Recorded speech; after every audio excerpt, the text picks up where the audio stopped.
This is Lord Yatta. This is DTM, and we're here to talk about the ATL Masked Men 2020 art series. Yeah.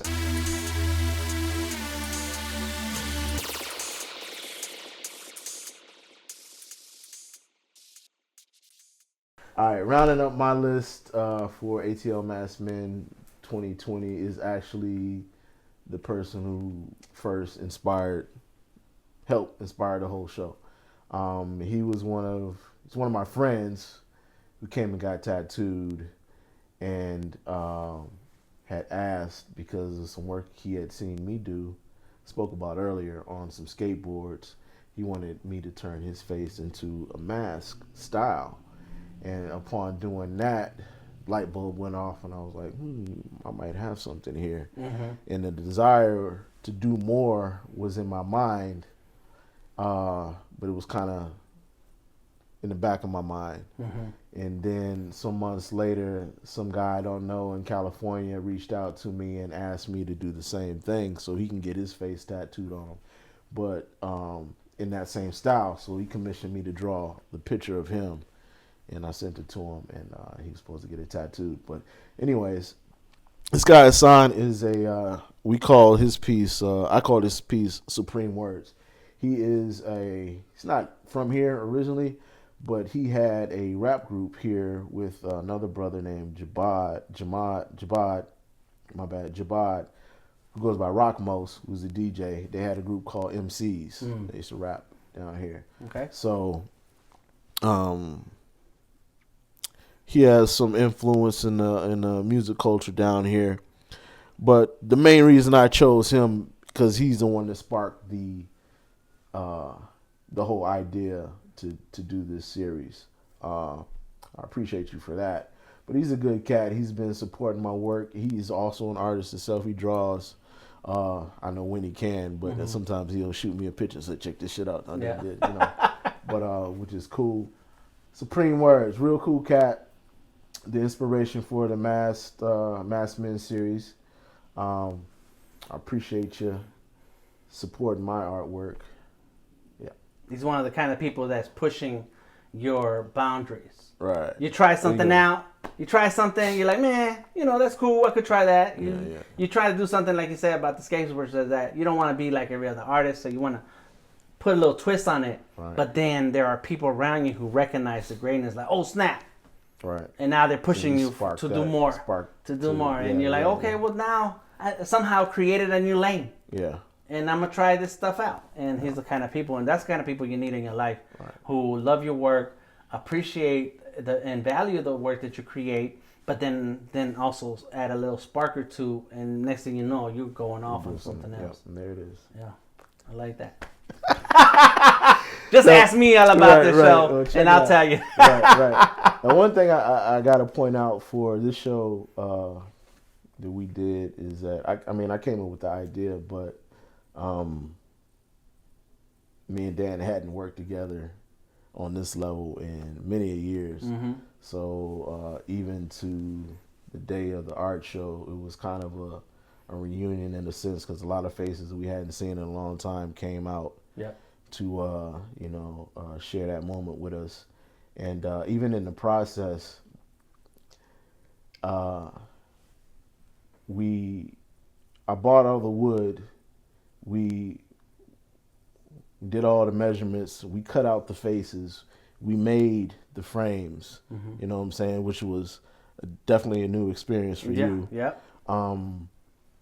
And what else was I gonna say? During the painting process, we did not show each other what we be beyond a sample. He showed me a sample of the sketches, the initial sketches that we did, but we didn't work in the same space while we were painting. So I had no idea how his stuff was gonna look, or what color palettes that he was gonna use, or anything outside. I knew he was gonna do the Aztec gods. Mines were just gonna be kind of homage to an African type. The continent's so big, there's so many different tribes. I wasn't trying to key in on one specific kind of thing, but kind of an amalgamation of a lot of looks in there, right? But for us to come together on that day and put the work next to each other, it was seamless. Right. You know what I'm saying? Yeah, it belongs together. And that's kind of the way when I met Dan that we worked. I used to say we was early on we was two sides of the same coin. He's a fucking Gemini and I'm an Aquarius, right? Yeah. So I'm the quiet, reserved that'll peep the scene, and kind of similarly to how he talks about his brother. He's the I'm gonna get in your face, and we finna do this shit. But we complement each other, Right? Sure not even trying to. It's just how we work together. When we've had worked together like that, so I thought it was pretty amazing the way things came together. Yeah, it was natural. It worked. Yeah, and I think that I saw the stuff that when you first talked about the idea, I was just down for whatever. Like whatever you say, I'll do it. Like, that's cool, because I like you, and our relationship has been many years, and I'm down to whatever ideas you have because I know they're gonna be good. They're gonna be great. We're gonna be, and you're talented enough that I could. Not that I'm going to slack off, but I could slack off and it still come out good because that's how good Yatta is. But so I was down for whatever idea. But as you showed me and explained more and more about what it was that you wanted to see with the show, I knew what my lane was going to be. I just wasn't sure to what level do I need to rise my talents, because I know I can paint, I know I can draw, I know I can put a story out, but you working with wood, doing the 3D stuff, which just means layers and so on. I had never done that stuff, and I was like, I'm not sure what's gonna happen here, but I can trust my talent and I can trust what I know about you to just see like, okay, I can understand what you're saying by showing me the picture.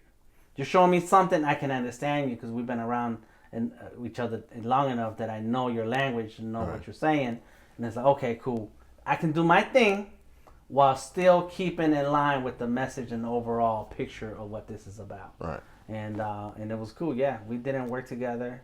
It would have been cool to have a space where you're painting and I'm painting, and so that you could feel that energy going. But we known each other long enough that we knew that our talents and skills and stories will complement enough to make it one solid show. Right. Yeah, I did feel that. I do feel that. I think even down to the people we ended up choosing for this whole thing was complementary into itself in the relation between some of the people anyway. So from Bone Crusher to Baby B. Yeah, like that's like satellite Mike and you know what I'm saying, Osmos and just these different people who everybody kind of overlaps. Right. Everybody, Yeah. So it was a connection throughout the whole thing. It's a good show. Yeah. Appreciate it. Thank you, brother. Thank you. My man. Another one for the books. That's right. Stay tuned for part 2. I'm ready. Let's